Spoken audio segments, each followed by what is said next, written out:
find out what our needs are, and we could learn from each other, how we can help each other. Through those summits, we had some really great things happening. We ended up doing some referee trainings.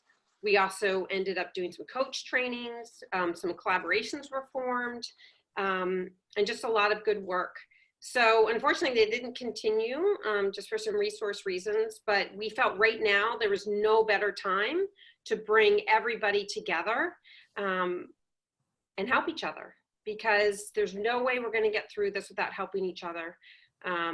And we're going to do this, we're going to do 3 sessions between now and September. So we'll have today, and then we'll schedule one in June or July, and one in August or September. So really today, we're just trying to bring some real leaders together, have a conversation, kind of see where we are. We'll go more in depth to some topics around things that will need to be considered as we're getting back on the field in the next one. And then in the last one, which may not be the last one, I might just keep doing it, but the third one will really look at what's happening, what people have started, learning from what they're doing, what the guidelines are, and what play is going to look like. So it will be a really great way that people can share. And so I think the first thing that I want to do is introduce a couple people to you, and then I'm going to launch it off to them. So the first person I want to introduce is Greta Teller-Bruce. You cannot see her. She's in attendee mode, but she is going to be taking notes for us, and we'll send out a summary after this so people know what's happening. I just want to give you a few things about her. She's a soccer player. She's a coach. She's a real advocate for girls in the game. And she also is a consultant. She has been working in sport for development and working on efforts to grow access to the game in the city. And she's also one of the founders of the Boston Unity Cup, which is an adult World Cup soccer tournament. So really, really grateful for Greta's help with this. And then the next person I want to introduce you to is Tracy Britton. So Tracy is going to be our moderator today. She just waved at you. She is going to be leading us through the Q&A with our amazing panelists that we have here. She is the Chief of Staff at Good Sports. They're an organization, if you're not familiar with them, that they are a nonprofit that provides sports equipment, apparel, and footwear to those most in need. So they really activate play for kids in a unique way, which is amazing.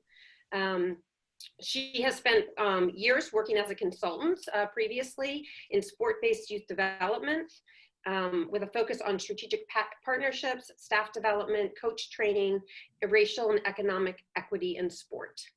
She's also a soccer player, and she actually coached with one of our panelists, Marin Roja, at Syracuse University.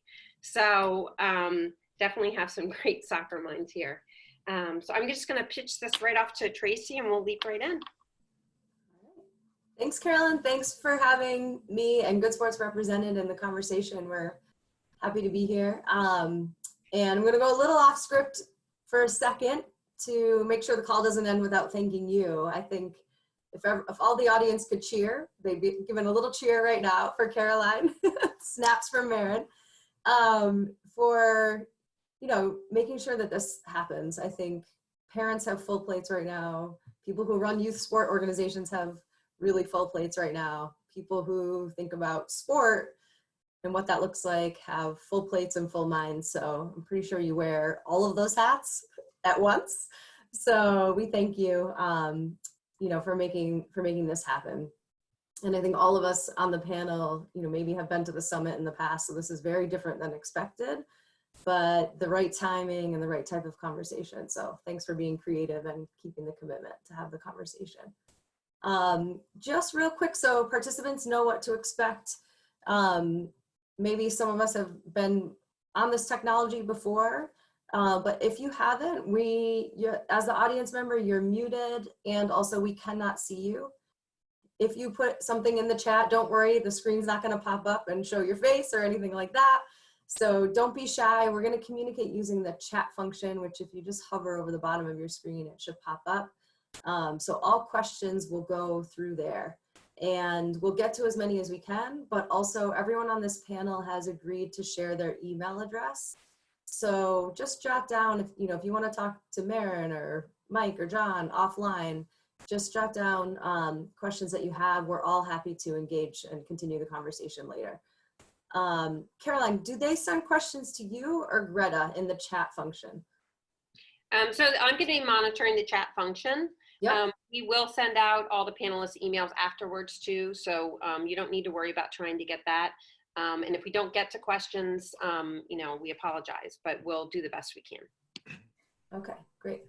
So anyone in the audience, go ahead and test the chat function if you want to. Just shoot a little message that says test. Caroline will get about 50 of those right now. But feel free to try it. Don't be shy. You can't screw up anything there. So,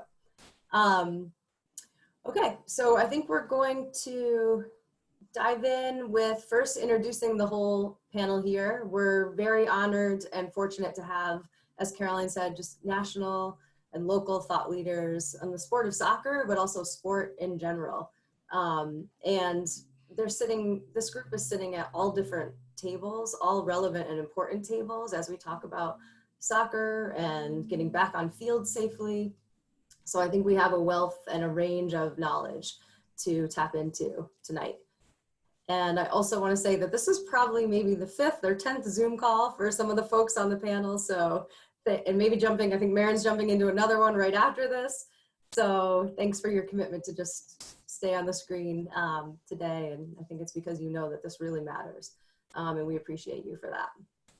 So I'll just give a little wave as we introduce folks. I think you can see names on screens, but want to let you know the affiliation. So we have Paul McCaffrey.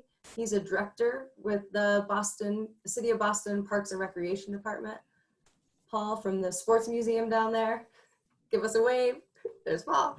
Okay, Mike Borslow, Executive Director for Mass Youth Soccer. The great South End soccer pig in the background. We have Ian Mulliner, the Technical Director for Mass Youth Soccer. Thanks, Ian. Preston Hollis, the Boston Director for Soccer Without Borders. John Makonga, the Executive Director for Boston Scores. Thanks, John. Maren Rojas, with the longest title here, the Master Facilitator for Edgework Consulting, and also the Technical Director for South Shore Select, which is a great club in the area. And Caroline Fiscato, President and Co-founder for South End Soccer. Thanks, everyone.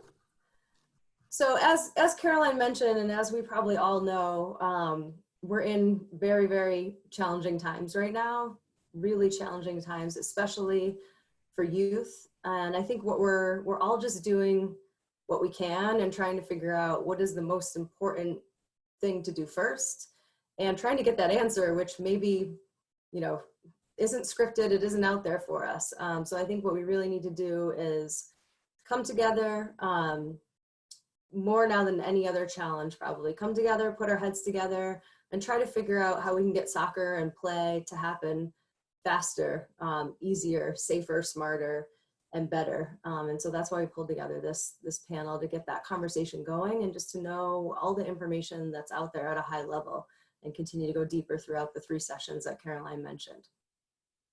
So I'm going to jump right in with questions for the panel. And we're going to start with Paul McCaffrey. Paul, what are the discussions and updates from the city and nationally with parks departments for what summer or fall permitting and potential programming might look like?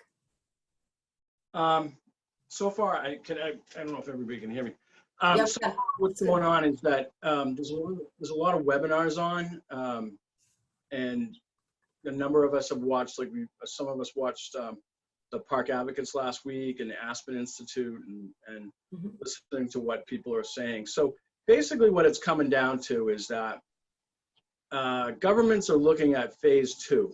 So when you hear the governor talk about needing a precipitous amount of decline in the amount of COVID cases, that's very important. So as you can see, like today, the governor announced that the state's golf courses can be open in the public and private on Saturday, starting Saturday and Sunday. So you're going to start to see things that are starting to open up. On May 18th, the Lieutenant Governor Polito and a number of, is leading a committee of the reopening. So they're going to come up with a bunch of recommendations about how the state of Massachusetts is going to reopen. And so if you look at what the White House put out, with the Centers for Disease Control put out about phase 2, phase 2 basically will allow gatherings of children and gatherings of 50. So the question is, what does that mean? We don't know yet. And so one of our staff members is on a committee that is recommending various things to, or answering questions of the state about how parks would potentially reopen. And that discussion is ongoing. So that's where we are. But basically, like John McConaughey and I and a number of other people have been talking, we came up with about 3 pages of recommendations about what's going to happen in the future, how you're going to practice in the future. Some of the lessons you can learn is maybe, watching what South Korea is doing. South Korea is returning back to soccer and baseball. There was an ESPN story about soccer and baseball players with masks on practicing. So, it's a waiting game. I'm waiting for the 18th. I think you're going to see things gradually roll out about recommendations about what we're going to do. I know some people in the NCAA have already talked about that they're looking at the fall, but a lot of schools haven't decided if they're going to reopen in the fall. So they're waiting on that. Thanks, Paul. So you said in terms of where to be looking for resources in this area, just tracking South Korea and what they're doing, especially with the sports you mentioned, NCAA, and paying attention there, the Aspen Institute. I think I missed one other. Or would you like to add to that list? Park advocates. I can add some of that stuff. Some of the things that John and I wrote up are not necessarily fully vetted yet, and so don't want to send it out yet. But I mean, some of the things, what people have been.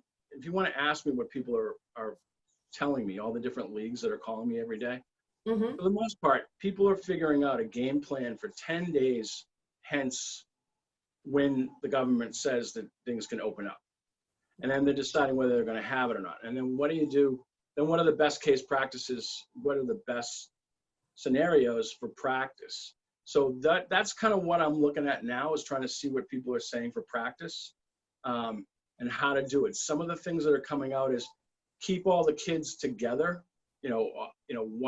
so do one team at a time. Don't do multiple teams at a time. Don't do, if you're going to do a clinic type setup, they have the stations, but all the kids stay together. I haven't really seen why people are saying that. I think it's about herd immunity, and getting those same kids, they're all hanging out together, so it's like they're all the same. Self checks, wellness checks. Some people are even going. The Boston Park League is going to be doing temperature checks, wiping down all common equipment. So particularly in baseball, shared masks, shared bats, balls, those type of things would be sanitized after every use. Okay. Great. Thank you, Paul. And once that document's done, I'm sure Caroline can shoot that out to participants on the call as well, the one that you and John are working on. Great. Okay, so switching and question to Mike and Ian. What are the discussions and updates from youth soccer in the state and nationally for programming and play to begin? Building a little bit on maybe what Paul was talking about as well.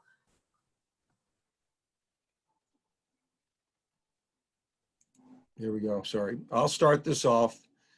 Then Ian will pick up. It's kind of a little tag team here. He's more important than me anyway. So don't shake your head. He's the one who gives everybody their coaching licenses. So he's much more. So with regards to return to soccer activities within both here in Massachusetts and pretty much the country, on twice a week calls with all the states in the East region, which is Virginia, West Virginia, all the way up into Maine, and then also with the 10 largest state associations around the country, because we have a lot of similarities with regards to playing. One of the first things I have to share is that regionality is a huge factor. Idaho has just approved activities as of May 1st. So Idaho has approved it. They're still at the 10 or less 6-foot distance, but they're allowing activities to start. I'll let Ian cover more of the activities and the phases. So that's what's taking place. Then certain states are actually even having to kind of take a look at the state differently. Long Island is totally different than what's happening up in Rochester. And so you're going to find various phases taking place. I think what's happening is U.S. Soccer is working with all of the national governing bodies, of which we are under U.S. Youth Soccer. And they're working on coming up with basically some standard phases. And then those phases will be applied differently on a state-by-state basis. As Paul referred to, it's so difficult to give an answer right now because it all depends on what the LG's committee or task force decides to do and such. I'm a part of a group that is making a presentation next week with regard, and because for us, it's representing the whole state. We have 331 members around the state, member organizations around the state. So coming up with various phases for indoor and outdoor sports and how we're going to manage that. But for some more specifics, I'll let Ian pick it up from here. Specifics, that's my thing apparently. Yeah, thanks, Mike. So I've been appointed to the Return to Play Task Force for US Youth Soccer, and we've spent the last few days scouring through documents from USOPC and various places from wherever we could get documents relating to return to activity for the COVID-19 predicament that we find ourselves in. And that statement of guidelines is about to be produced and delivered to the state associations, hopefully tomorrow, as early as tomorrow. Is my sound still okay? Yeah, magical. So currently we're in phase 1, and phase 1 is essentially everything is done virtually. No contact by coaches with children and players, but certainly online trainings and online type meetings taking place would be considered phase 1 for the US Youth Soccer guidelines. The next phase, phase 2, would be that the stay-at-home advisory is lifted, but the gathering number and the social distancing number is still in place. Therefore, that we would not still advise any type of physical outdoor activity at that point. Phase 3 is where we actually get back outside with the children, and we prefer that people start to think of it in a return to training type mentality as a return to play, because as we all know, the game of soccer itself is going to inherently produce some form of physical contact, which with social distancing in place is probably not where we want the players to be right now. What I can tell you, I received a document last night from actually a good friend of mine. He sent me the Western Australia return to play. So Paul, I'd be happy to share that with you because they actually returned to play on May 4th. And I was happy to read that within their document and guidelines, there's a lot of similarities between what they have and what we've got in our, probably no surprise to anybody actually, what we've got in our document and guidelines that will be produced and delivered tomorrow. Other than that, I would say preparedness is probably the key right now. Use the time wisely, not just on these fabulous webinars, but get yourself prepared, make contact with your players. Don't just talk about soccer, let them know that you care. And other than that, wash your hands. Ian, when you say, what would you prioritize for preparedness? Just give us the top 2 things. Well, because there's so many unknowns, so what we've done is we've started down the path, and I spent quite a bit of today reviewing our social distancing training session plans. So coaches have to be prepared for potentially fewer people at the training sessions, and when those people are there, that they have to keep them separated somehow, some way. So we've created a set of training session plans that is going to help coaches and players to understand how the social distancing works and soccer activity can still take place. So it's that kind of preparedness from our side as you know, one of the leaders in the field here, is showing, and we've held a bunch of webinars too that we've talked about return to play and being prepared and making sure that you're contacting the players. And it's just that kind of preparedness. Is we don't want to get the situation that we get to May 18th and suddenly we do have only 10 days to prepare. We want to be prepared now and make out like if we were told we could go out tomorrow, we'd be just push the button and go. So it's just making sure that we've got everything that we think that you would need in place, and we'd be a one-stop shop for you to find that. Great, that's a great resource. So people would be able to, from less established programs, take a look at even just the social distancing training guidelines that you put together. We would encourage it without a doubt, but yes, please. Okay. Thank you, Ian and Mike. For John and Preston, we're going to dive in a little bit to the work that you've been doing as real trailblazers with Scores and Soccer Without Borders, in creating new programming, new and different programming for the communities and young people that you serve. I believe we're starting with John and then over to Preston. What have you guys been doing, and what key learnings have you had from the experience of shifting programming quite a bit? Yeah, so at Boston Scores, we've completely transitioned to virtual programming. It seems pretty much overnight, both for our soccer programs, and we also run enrichment programs. And for us, the focus has been more on keeping engaged with the players on our teams, keep them mentally engaged, physically engaged, socially engaged, more so than skill building, even though a lot of what we're doing is around soccer skills. So we've been pushing out weekly video challenges on the soccer side, so whether it's juggling or dribbling or figure eights, just to give them an activity to focus on, encouraging students to send in videos of their engagement.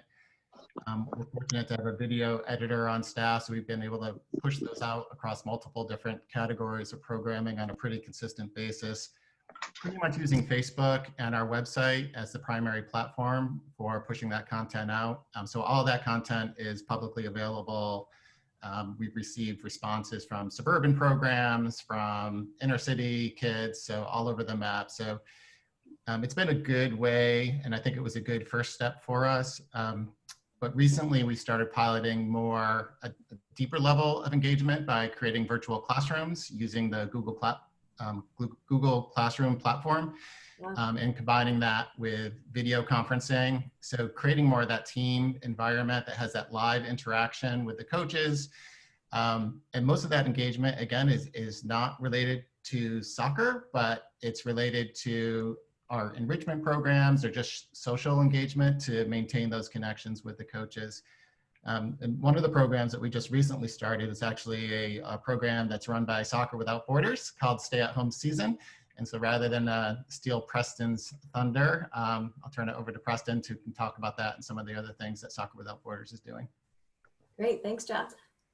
Thanks, John. And yeah, I think similar to John, it does feel like overnight we just kind of shifted all of our programming to remote programming in a very similar way. And so without kind of repeating a lot of the same strategies that John and Boston Scores are using, I'll just go into the Stay Home Season, which is basically a platform where initially we had created this kind of short season for our own teams within Soccer Without Borders across all of our sites, domestically and internationally, through kind of running a few practices and challenges that John mentioned. And then we thought it was a really great opportunity to open this up to the wider community in this moment where social isolation, I think all of us are feeling a lot of the social isolation and really wanting to bring kind of connection to people in this moment. And so we've created this Stay at Home Season, which we can share the website with everyone if you're interested. And it's a 5-week season where it's a bit of a competition where engagement is the primary means of scoring. So if you have a team based on the honor system, you kind of see if you have 20 people on your team and 10 show up or 10 engage with the particular challenge or the practice in that week, then it's you'll get points. And really just trying to elevate the that sense of connection and engagement that John mentioned, that I think he would probably agree in that when we think of our coaches, we think of them as coach mentors. So there's soccer components, but there's also a lot of these other mentoring components to support our participants. And I think especially the participants that we're serving, we're seeing kind of some inequities and some gaps there, that the kind of resources that they have available to them that are available to them. So I'm happy to go into more of the weeds with that, but just wanted to provide kind of more of a sense of what we're doing and how we're trying to engage not only our participants, but offer that opportunity for others. Preston, have you launched the stay-at-home season? Are you in week 1, week 2? Haven't started yet? Where are you guys? So we're in week 2 right now. And if people are still interested in joining, I know we've had a few teams that have joined a bit later. We would encourage that and invite that. There is contact information on the stayhomeseason.org. That's the website. Okay. And there's a lot of resources. So there's resources on how to facilitate the stay-at-home season for kind of a coaching guide. What sort of activities are we doing? There's a forum for coaches to come together and troubleshoot and ask questions specific to girls' engagement, for example, or some of the challenges that we have that are more public health focused or kind of social connection focused. So beyond the soccer field. So there's a kind of extensive number of resources on the website. And if there's things that people want to see that aren't on there, then we want to be responsive to that and provide those. Quick question for most of us who are coaches and mentors, we don't usually do it virtually. For anyone, what's the key to doing it well virtually? If you were just give a one-word answer to encourage us to. Is that to everybody, Tracy? Yeah, to everybody. I'll tell you, I've been, I've been video conferencing for a while, but the last, like everybody, probably about 30 of them so far. I actually took a class from Zoom the other day, just kind of how your online your online presence is and what you do. A lot of it is what they were talking about was being a 3D in the sense of don't talk in a monotone, use your hands, sometimes move on different sides of move deliberately on either side of the screen to try to engage people. One of the other things that I thought was really cool was check in with everybody in the beginning of the webinar or the session. Check in, see how everybody's doing, where their head is. A lot of this isolation is not good. It's not the NCAA. Most of the stuff that I've seen from the NCAA that's come out has all been talking about psych stuff. Psychological development, but the biggest thing is just to try to be engaging. Use the camera. Don't, like I'm going back and forth now, but if you emphasize a point, go forward to the camera. If you want to, talk about the right and the left, and then try to have engaging content.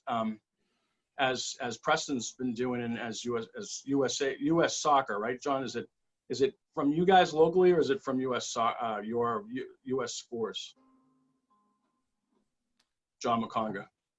Yeah, so the content we've been pushing out, we're creating locally, but we're also collaborating we have 14 affiliates across the country. So we're sharing a lot of content back and forth. So the accumulation, we also do a lot with US Soccer Foundation, who has their own series of content that they're pushing out, but we're creating our own content locally because we think it's important for the students to see the coaches that they work with during the school year, online during this time of isolation. So we're trying to create as much content as we can directly. And one thing that I would just follow up on real quick, I'm seeing a couple of comments in the chat, like energy, connection, and engagement, and all those things I think are really important to elevate. And from a technical perspective as well, a kind of neat trick that we learned was, we have the Zoom, we have our computers that can be engaging for our participants because they can see our face. But if coaches have access to another phone, then they can actually show the skills and kind of point the phone to their feet. And so it's just kind of a nifty technical hack, if you will, to still be kind of showing that presence and engagement through kind of the eye contact, but also showing the skill in lifetime. Yeah, and Marin put in there connection and engagement, and it's absolutely.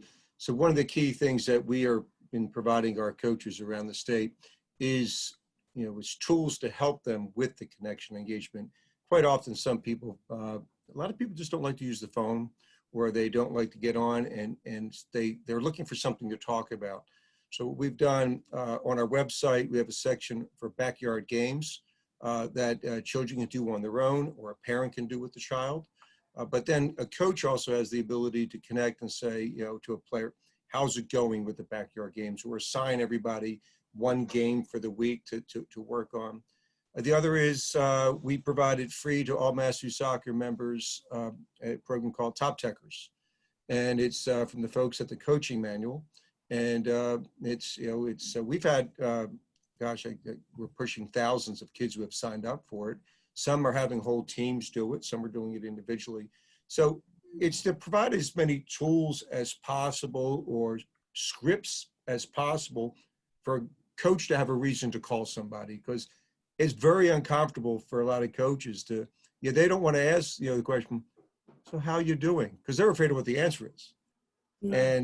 And so, it's how you doing? Have you tried Top Techers? Okay, now they're in a conversation and such. So, because not only are children feeling isolated, but a lot of coaches are incredible on the field of play with the child, but in an interaction, it could be difficult. So they're also looking for guidance and help as well.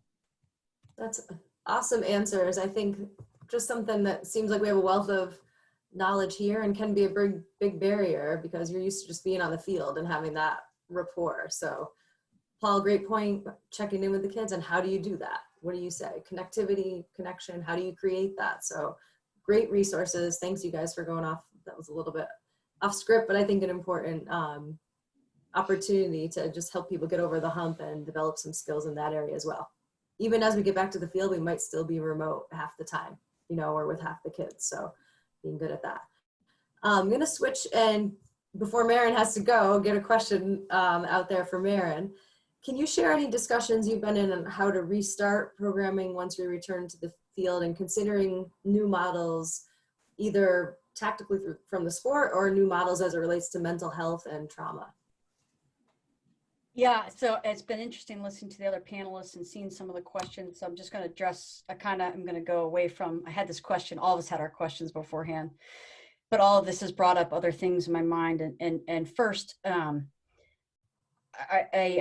heard a webinar a few weeks ago from a kind of a giant in the world of neuropsychology named Bruce Perry. And he said, we have to stop calling it social distancing. And so I hope all of you can join me and stop calling it social distancing, because what we need is physical distancing. The physical distance equals safety. Socially, more than any other thing we need to do right now is we need to connect. And whether that is with the soccer ball and we're doing Zoom and live technical skills training and that sort of thing, or team stuff, it's the connection piece that we know is a big mitigator of stress and people feeling more and more socially isolated.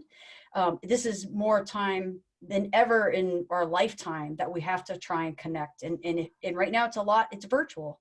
And that's just part of the puzzle that we're figuring out. So it's really encouraging to hear the ways that Preston and John and Michael and Ian are trying to recreate that way, and even help their coaches like have those conversations with kids, with families, and with stakeholders. So that was one thing that came to mind. I think it was Ian was talking about the preparedness piece. And there is a reimagination and redesign that we may have to get ahead of the game in thinking about. If we're only able to do 10 players at a time, and we're only able to still maintain physical distancing, well, why can't we reimagine return to play? Not just, okay, there's no defenders, so people aren't getting close to each other. What can we do with the game that helps and allows us to rethink soccer? And I know for the purists out there, and I tend to be one of those people that's like, oh, we can't do soccer differently. But the reality is we may be looking at something, you know, I think we're all talking very positively that we're going to go through these phases and fall will look something like it used to look like, but that may not be the case. It just may not. And depending on whether there's a resurgence, whether we have vaccines, I see people writing up, what about if there's not vaccines? And what if we haven't done enough testing, or there haven't been enough antibodies produced to actually create herd immunity? All of those things we should, as a people thinking about our stakeholders and the members we serve, we have to start thinking, well, what could it look like? What kinds of ways can we create opportunities for 10 players to get together? And so that really struck a chord to me when I was hearing you talk about that, and kind of the reimagining and redesigning what our sport even looks like. For tennis, for golf, it's a little easier. It's physical distance is just part of what you do. But could soccer, I mean, I imagine, I'm going to be crazy now. Could we set up soccer tennis nets everywhere? Just a 2x4 board, throw it down. Now we're playing soccer in the backyard. Now we're playing it on the street. Now we don't need a field. Now there are not costs associated. I mean, we could really reimagine radically what our sport looks like. I'm sorry, I'm getting a little excited. I'm getting my soapbox. my third thing is I hear the word opportunity, and one of the things that I find is coming out of discussions like this is people are having more opportunities and more reach than they thought. I had the chance, Preston, to talk to Mary a few days ago, who's one of the co-founders of Soccer Without Borders, and she was saying it was so amazing to engage with clubs and soccer organizations and youth organizations well beyond what Soccer Without Borders was already reaching because of the stay-at-home platform. And is there an opportunity for us right now that's different than before, where it's our own little segment, our own little population? You know, Mass Youth Soccer serves the whole state, but could we, with our little hands in the pot of this one group, could we then expand? Because now we have the opportunity to be in touch with more people, a bigger geographic. You take the issues with transportation and access out of the picture. And actually, maybe this is an amazing time to reimagine opportunity to reach more kids through the sport of soccer and the love of the game. So those are a few things. And then finally, I'll end by just addressing, I'll just end by addressing Paul's statement about the NCAA and thinking about mental health. My organization's been doing a lot of work in the last couple decades with thinking about sport being a healing intervention and really how trauma affects young people. We are going to come out of this with many, many, many more mental health issues. And the sad reality is the pandemic, for as awful as it is for all of us right now, it's creating a wider and wider inequality gap. The haves, I can still go to the store and get food and I have internet access. I've got multiple computers in my house. I mean, I have ability to connect with people, and I have ability to eat, and I have a lot. Even though that the meat aisle may be less right now for me in the grocery store, but then we have people that have real food insecurity, and this is only causing this to be even more inequitable.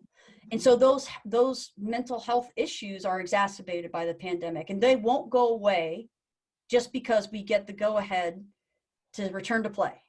They're not going to be gone. They're not going to be gone from the family members, and they're not going to be gone in the youth. And so I think we have a responsibility as we're working with young people to have more information and more tools in our toolkit to be able to provide a really safe environment for them. And I'm going to go back to, there was this comment from Kara in the chat box really early on.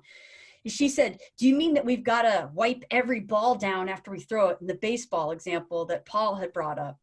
Maybe. I mean, for some kids, safety-wise, that's going to be the only way their family or kids are going to return to play.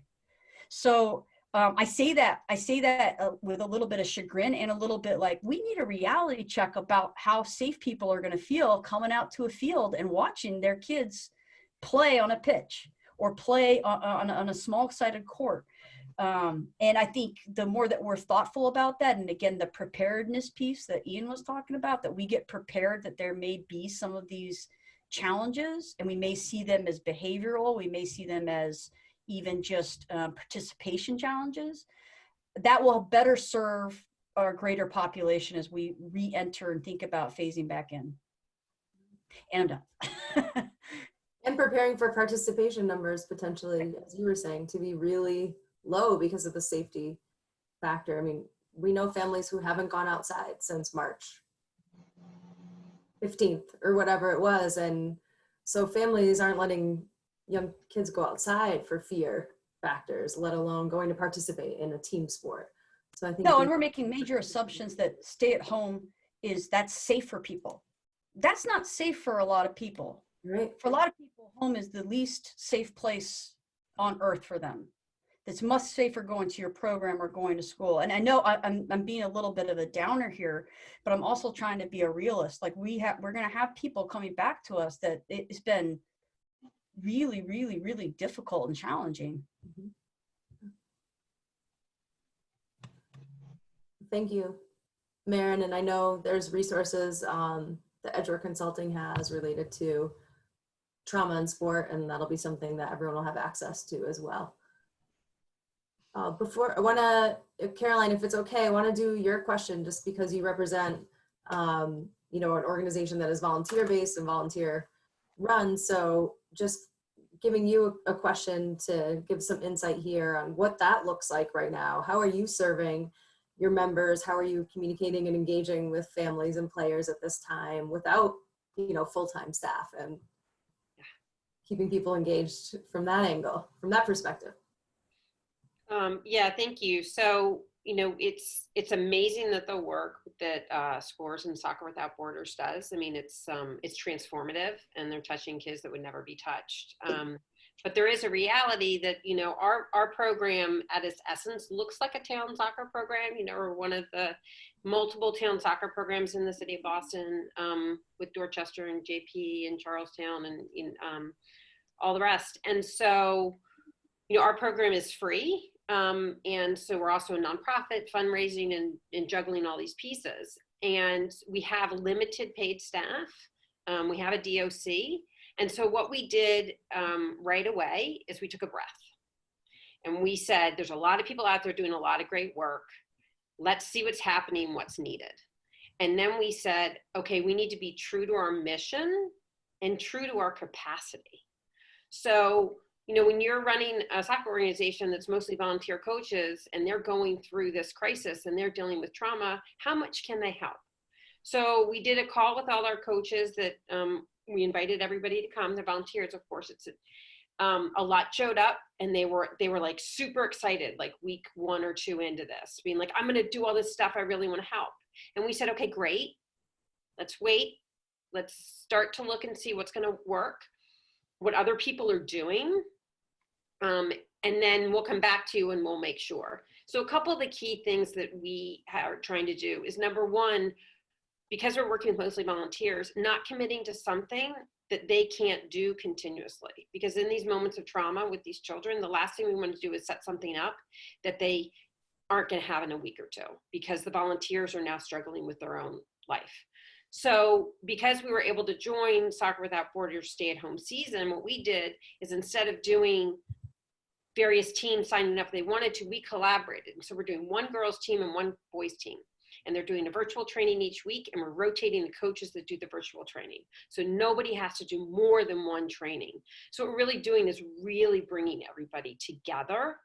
The very first thing we did, like the second weekend, is we saw some other people doing some great things online. We send a weekly email, and we put in there online trainings that can be done in your home. Like we try and find ones that, and we put in like soccer crafts and soccer jokes.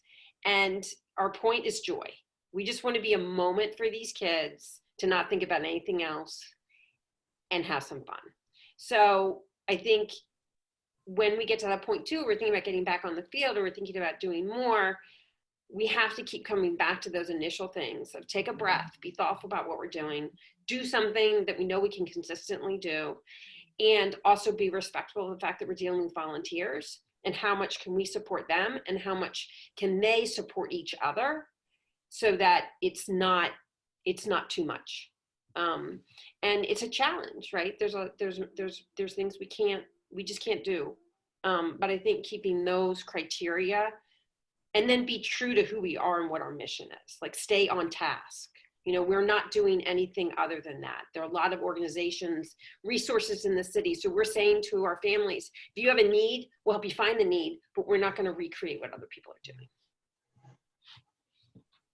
It's a great point. I think more important than ever with every day looking different and just having some consistency and being able to follow through on what you say you're going to do. I mean, that's part of the healing process as well. And wasn't something we discussed at Good Sports as well. It was thrown around like, should we be doing virtual programming for our programs? No, there's hundreds of thousands of organizations doing it really well. Let's get the right equipment into individual kids versus teams right now and let them be able to participate in some of the virtual programming. So that shift, that focus is important. And it allows you to do what you can do, which I think is really helpful. And I think the last thing I would say too is like all of the people here and the organizations they represent, we've had relationships with for a long time, and we're reaching out to them and asking them for advice. And so it's this kind of idea. Go to the people that have the resource to help you, give it to your kids.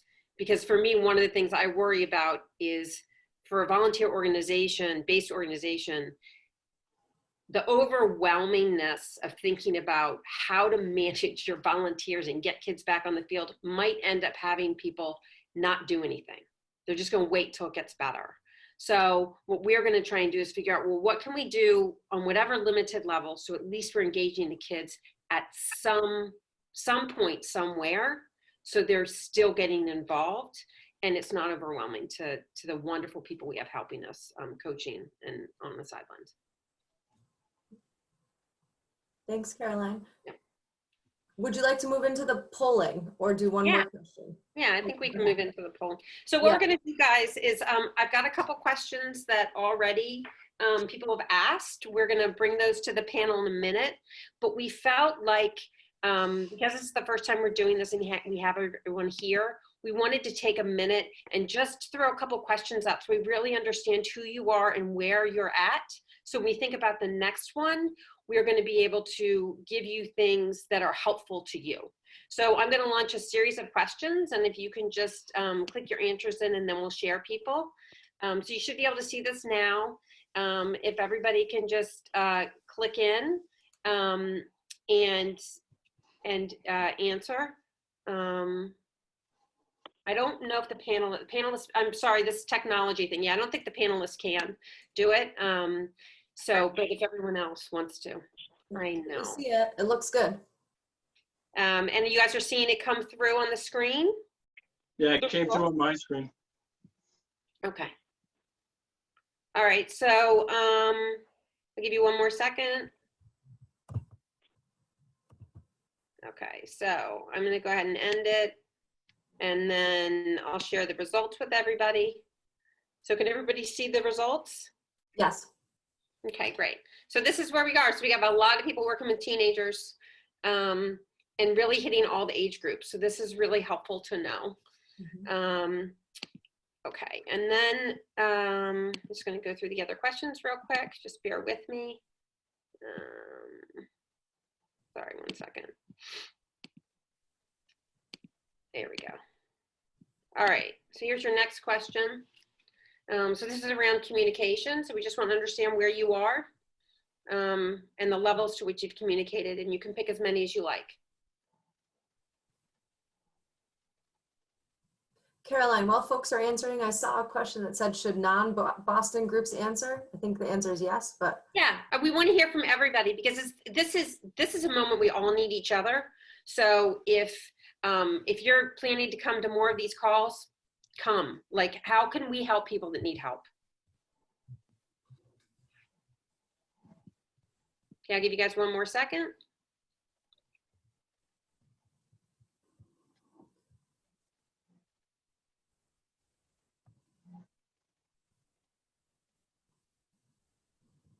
Okay. So this is where we are. So it looks like a lot of people have had some level of communication, which is great. And it looks like some online training too, which is great. And then some limited deliveries, and also some calls with participants as needed. That's really great to see. Okay. Here's your next question. We just have two more. This is a quick one. So if you can run the same programs in the summer as the fall as you did in the past, do you plan to provide variations?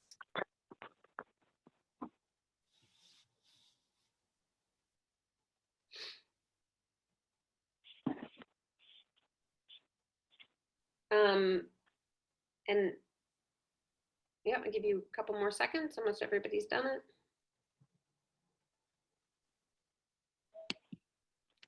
Okay. So this is great. So it looks like people, are ready to adapt and change, and they're also realizing maybe it's a good moment to think about it. So I think that's really helpful.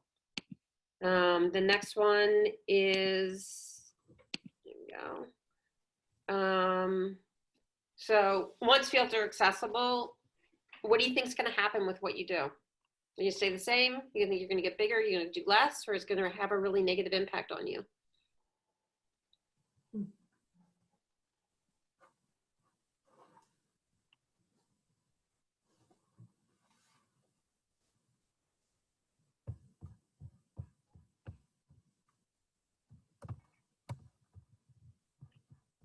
Looks like almost everybody's done. Just a couple more.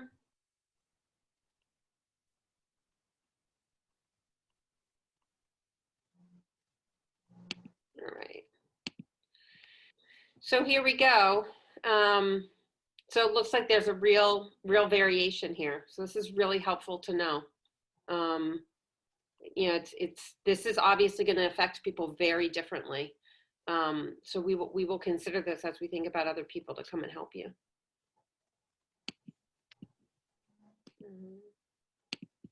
All right. So we're almost done, guys, and then we'll pop in a couple questions at the end. So if you charge fees, like we just want to understand where people are. Maybe you don't charge fees at all to participants because you might be sponsored some other way, but just understanding financially what's happening.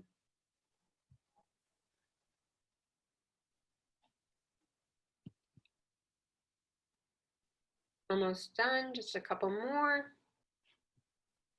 I like the screen changes, Ian. You're really keeping us on vacation. Thank you. Okay, so here we go. So it looks like, so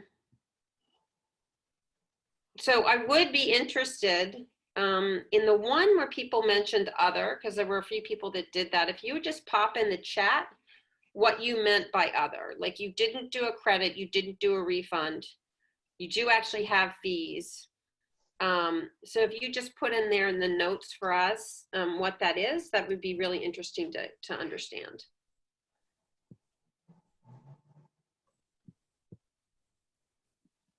And then, here we go, almost done, guys. We want to understand where you are with your type of organization. So are we talking to people that have paid staff? Do they have volunteer staff? Do you have some sort of combo?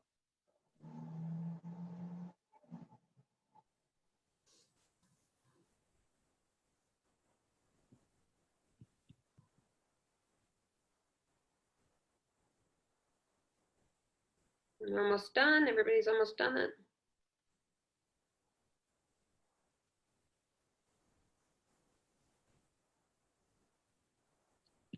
All right.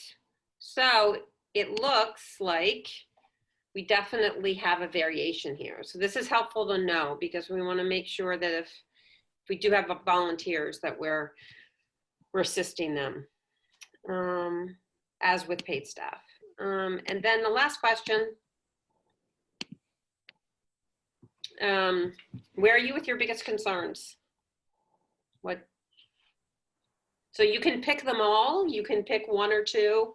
You've got, options on there.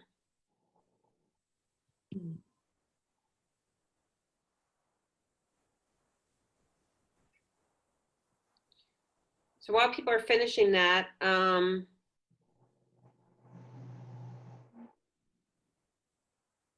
going to start looking at some questions. So one question I want to throw out here. So to John and Preston, because you've been doing this, one person asked if you have any sense of a response rate or a penetration rate that you're getting from your virtual and online programming. Good question. So I'll go first. Yeah, it's really hard to track that. So we've been looking at Google Analytics for our website and Facebook comments and posts. One of the early learnings we had is that all the Chromebooks that were distributed to BPS students have a software block on access to Facebook, which was our primary source of pushing out our content in the first instance, and that is our population that we serve. So we have seen more traction now that we've put it onto our website. At the same time, we feel it's been fairly limited. We think it's still useful and a good resource, but we're finding much deeper engagement with the virtual classrooms that we're creating. Students are showing up, there's good attendance, there's high levels of interaction. So based on the pilot that we're currently doing, we're shifting a lot more to the virtual classrooms versus just the pure content pushes out. Awesome learning. Yeah. Great insight. I'll just add to that, kind of similar, we've struggled a little bit with some of the response rate, in part just because of technology issues and what Martin was saying before in terms of the inequities that this is revealing. So one of the things that we've done is we also have an external stay-home season. That's a packet that participants can kind of work through and then still checking in with coaches, maybe through the phone or something. But it's certainly a challenge, and we've had to work with them to kind of set up Zoom or other ways of connecting. I can jump on real quickly. Select as a all paid staff to various degrees, and the programming, this refunds question, all of that's very, very poignant for the club right now. And we've gone all virtual, nothing's pre-recorded, and we track numbers, and we find a lot of engagement with the team-based stuff. Almost 95% of kids will come to a team thing. Then we run outside of that about 30 clinics a week. We call them specialty clinics. And that rate, it hovers. We can get anywhere from 60 kids at our youth side that just want to sign up and do something extra with the ball with the coach. Or I do a high school fitness thing, and I get anywhere between 25 and 40 kids for that. So less popular. Mine's less popular. But I do think it's that coach driven, that adult that is connected with the kids already, that drives the higher attendance rate on the virtual side of things. That's been our experience. So I'll share the last results with you guys of the last question. So again, it looks like people really across the board around, the play and all of them. So this is really helpful. So I think what I want to do now is a time check. We scheduled this initially until 5:15. So are the panelists okay to stay on for like another 5 minutes and do up some questions for folks? Sure. Okay, super. So then the next question I had was, there was a question around training guidelines specifically available for kids. So I'm gonna throw this to Mike and Ian. So things actually that can go directly to the kids. And then another one for the two of you is servicing the same number of kids with limited space or limited resource, and if people are having discussions about that. Ian, you want to jump in about? I think you answered it online as well. In the chat. Yeah, Resources. thanks, Mike. In terms of what we've got to offer for the players, we have a weekly skill, or skill of the week, as we call it. Mike's already mentioned the backyard games. We send out a weekly email to our Olympic Development Program participants, and everything is geared towards the player at that point. We're also investigating, going down the road of doing a couple of interviews with a cross section of the playing membership to determine if we can have a better pathway with our webinars to meet the needs of the children through the coaches. So the coaches have an understanding of exactly what the children are looking for while they're in this stay-at-home period. So, because I don't think that we go down that path all too often for sometimes very good reasons and probably all too obvious reasons, but they are the central piece to everything that we do. So it's important that we gauge where they're at in terms of their emotions and just how they're feeling socially and how isolated some of them may feel. So, And the, I guess the question was it, Caroline, about space and Well, in such? general, like if we have these limitations and we're dealing with Okay. space and less kids, like how are people thinking about navigating, like only doing so many kids, but still being able to serve all the kids in the program? So some of the discussions that are coming about, and they're going to be really driven by the assemblage orders that we have. I mean, if our assemblage order stays at 10, or if it goes up to 25, or as Paul mentioned, goes up to 50 at a certain point in time, in tune with the assemblage orders is that what we're asking the committee to consider is the whole aspect of youth activities. So the assemblage orders, that we have right now for business may not apply to a basketball court, a volleyball court, a baseball field, or a soccer field. Because you've got certain percentage of how many people per square feet and how many people can congregate in a square footage area.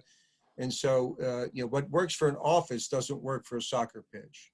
So what we're starting to do is to work with the return, to activities, return to play, return to practice, whatever we decide to call it, is to come up with some parameters so that we can, say, hey, on a full-size soccer pitch, if the assemblage order actually is 10 or less, you can have a coach of 9 kids on each half of the pitch, as long as they don't come near each other in the middle third.